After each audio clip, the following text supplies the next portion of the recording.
A lo largo de la historia, el hombre creó obras de arte, compuso sinfonías, construyó rascacielos e incluso viajó al espacio. Y el origen de todas estas acciones siempre fue el mismo lugar: el cerebro. Por eso ahora llega el científico Fabrizio Ballarini y su columna de neurociencia. Yo grabo casi todo. Bueno, el tipo cortó rápidamente. ¿Qué tal, Fabricio? ¿Bien? ¿Sos vos, no? No, parece que se sorprendieron, Pasa ¿no? que ustedes Sí, se nos olvidan de sorprendimos. algo muy importante, de un dato fundamental en esta columna. ¿Cuál? Sigue siendo de Racing el señor. Claro. Fue una condena eso. una condena, sí. Sí, me encargaron todo. No solo me preguntaron durante toda la semana si la palabra era dulce, mi referencia era, hola, ¿cómo estás? Era dulce, ¿no? Era dulce, ¿no? Y me ¿Ah, encargaron, sí.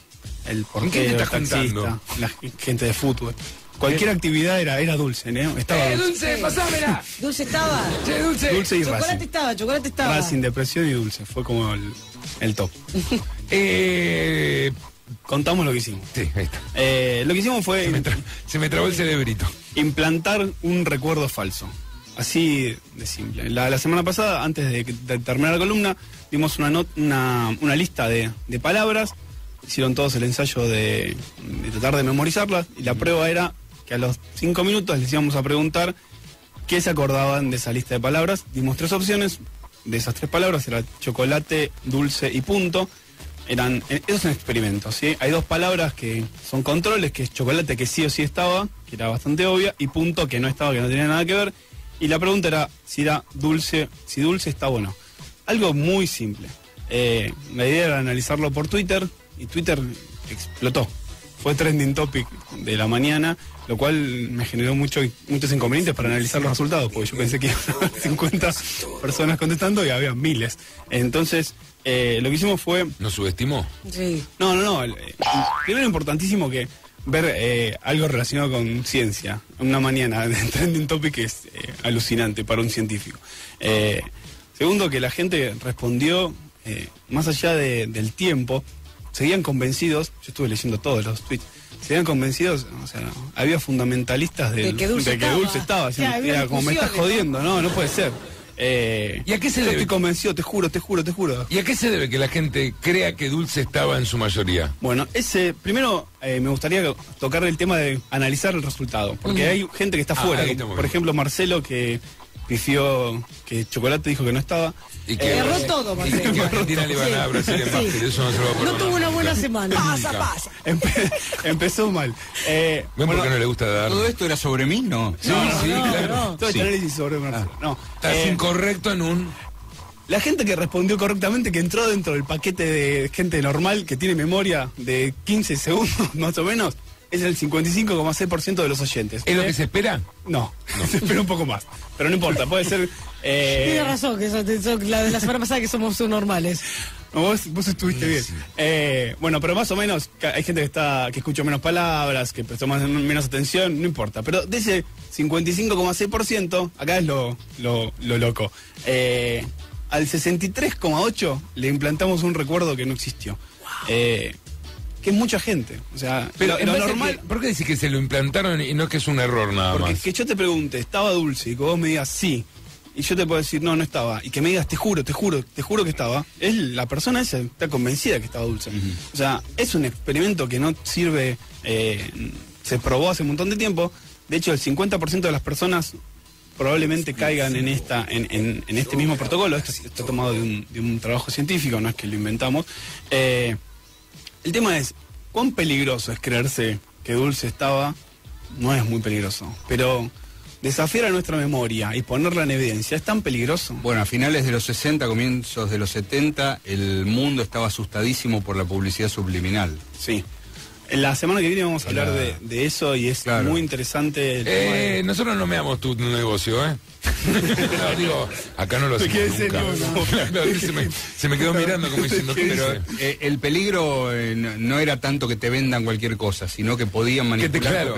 podían manipular Pueden tu hacerte, mente. claro, matar gente. Por ejemplo, lo que él dice, y yo creo que también sé por el estudio a dónde apunta, ¿qué pasa si la policía te pone eso en la cabeza? Claro. O a un grupo de gente le dicen, ¿quién es el culpable? No, todos vimos a tal. Y de alguna forma fue puesto en la cabeza. Exacto. Yo voy a contar un ejemplo que es muy importante para la historia de la aviación y también es muy importante para la historia de las falsas memorias.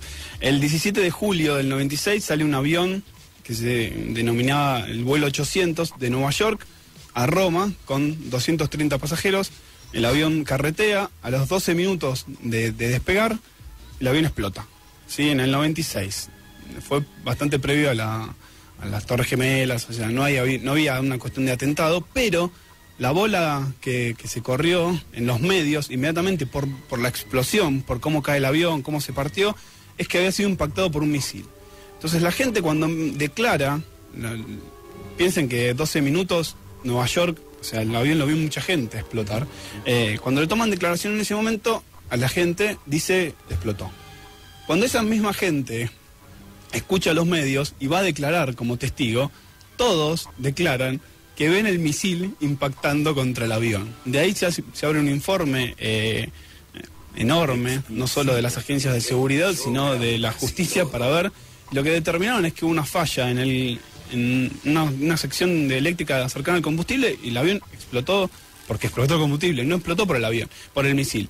Lo increíble es que muchísima gente que vio que no explotó por el misil está convencida de haber visto el misil explotando al avión. ¿Y esa gente miente? No, esa gente fue manipulada, su memoria fue como recortada, y lo que yo sugiero es que pensemos a la memoria como si fuese Wikipedia, ¿sí?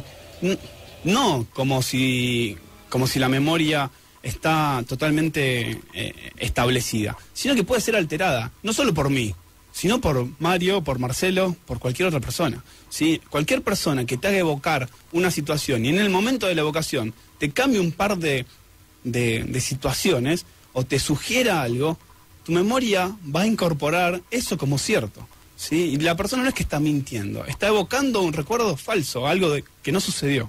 El segundo ejemplo, la persona que trabaja en eso se llama Loftus, es una matemática abogada que tiene muchísimos problemas en la actualidad para investigar porque se está metiendo en dos campos terribles.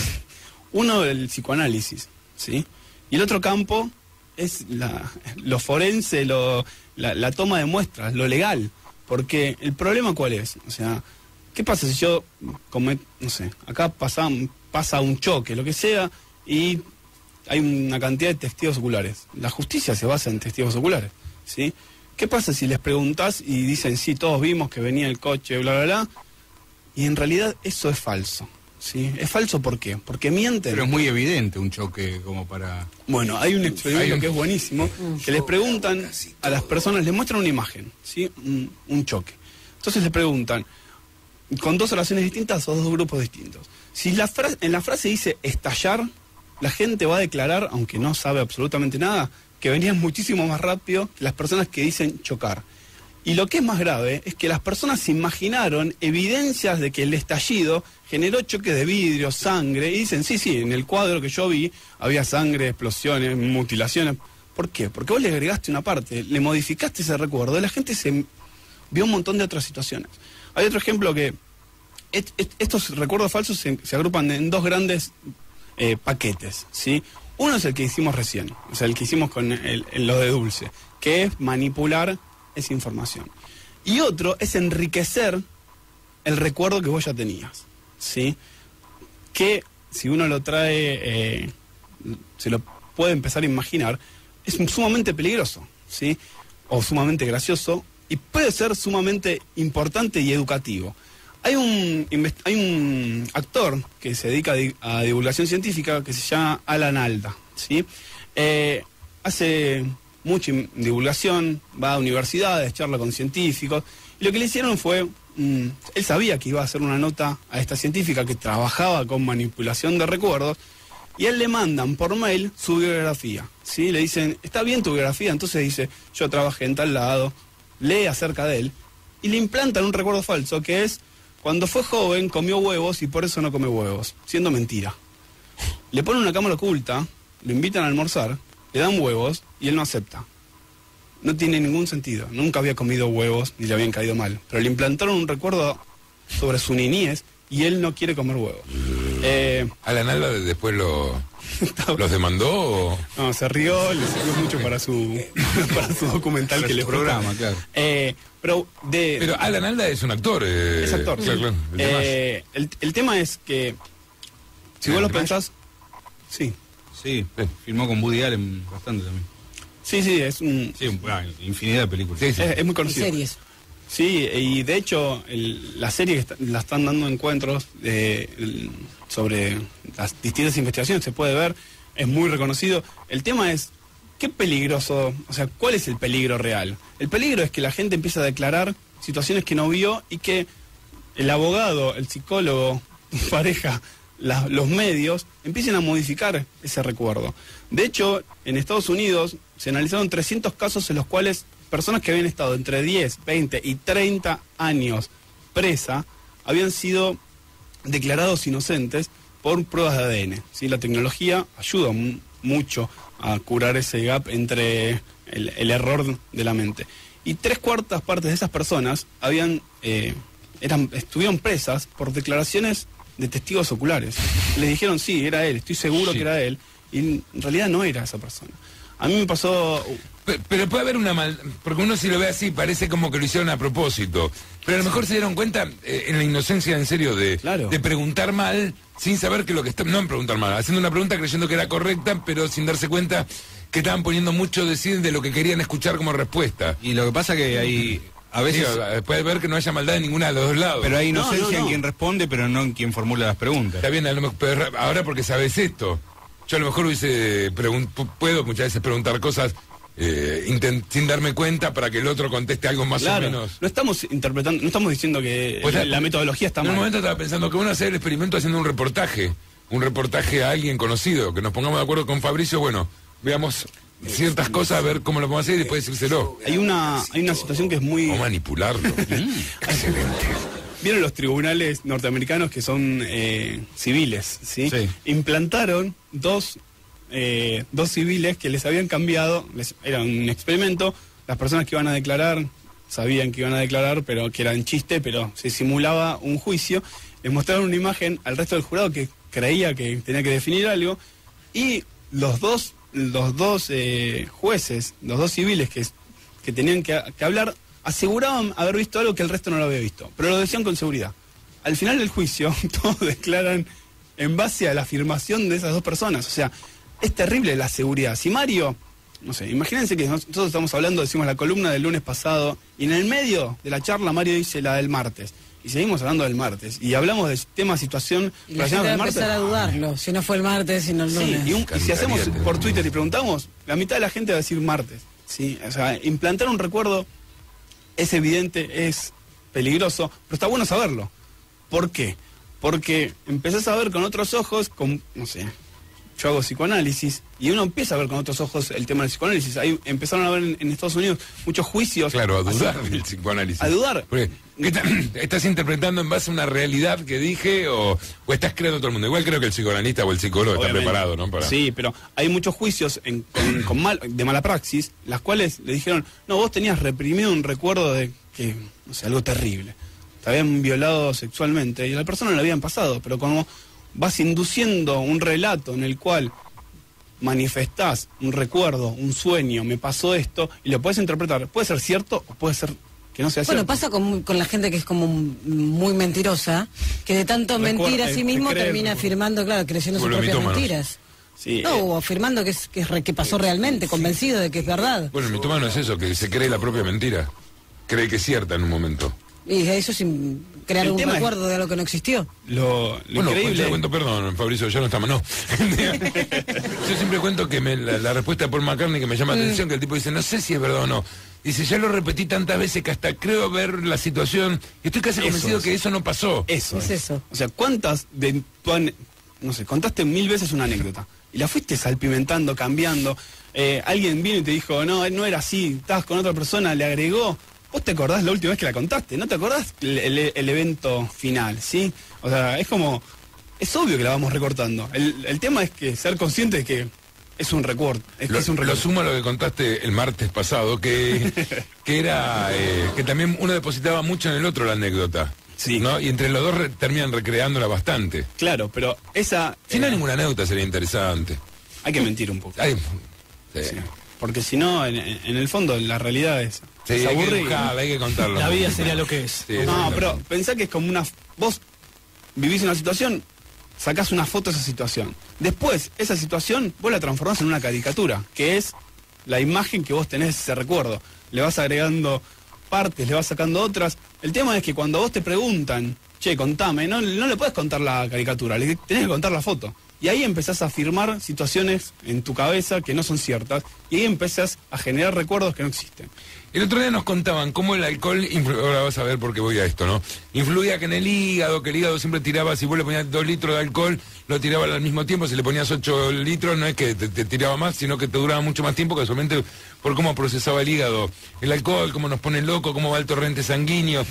¿Cómo hace que el cerebro te haga hacer esto con un poco de alcohol? ¿Hay una explicación a...?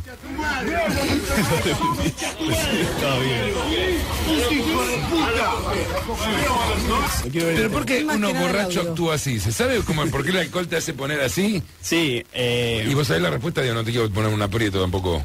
Sí, el tema de la desinhibición. O sea, ¿hasta qué punto uno sabe qué debe hacer y qué no? O sea, todo el tiempo sabemos que meter los dedos en el enchufe y te va a dar la patada, que tirarte del balcón te va a hacer torta contra el piso, y tenemos una cosa que está diciendo, no lo hagas, pero está la posibilidad de hacerlo. ¿Qué es la cosa? ¿Es algo eléctrico? ¿Es una región del cerebro que te está controlando, ¿sí? ¿Se acuerdan el caso del tipo que le atravesó la vara por la frente? Bueno, la corteza prefrontal estaba definiendo parte de lo que te está inhibiendo, lo que está diciendo, pará, cortala, hasta ahí llegaste. Bueno, esa persona, cuando tenía el cerebro completo, tenía cierta inhibición. Pero justo se amputó el... Cuando le sacaron, se lo atomizó automáticamente por la vara esa región, se desinhibió, es como un borracho todo el tiempo. O sea, y hay un montón de demencias que están relacionadas. ¿Vieron la gente de la tercera edad que con la enfermera le dice cualquier cosa? Sí. Bueno, está relacionado con una muerte de células en determinadas partes del cerebro que lo que están haciendo es quitando la inhibición. Es como... ¿Y el alcohol actúa justo ahí? En varias, no solo en esa región, sino en otras regiones. También actúa en el habla, en la coordinación. Pero bueno, fundamentalmente, si llegar a una situación así de violencia o que uno dice, no era yo, o sea, ¿cómo pude haber hecho esto? Es que, bueno, desinhibiste la inhibición. Lo bueno es que uno no se acuerda, generalmente. Pero siempre hay un hijo de puta que lo graba. El tema es que después de esto podemos hacer un recuerdo totalmente falso y agregar que Maradona se estaba peleando por otra cosa. Si lo afirmamos, la gente se lo va a creer. No parece. No podemos cambiarlo para algo. Bueno, te pido mil disculpas por el lío. Gracias, Fabricio. Gracias a ustedes. Tenemos malas noticias, temporada 2.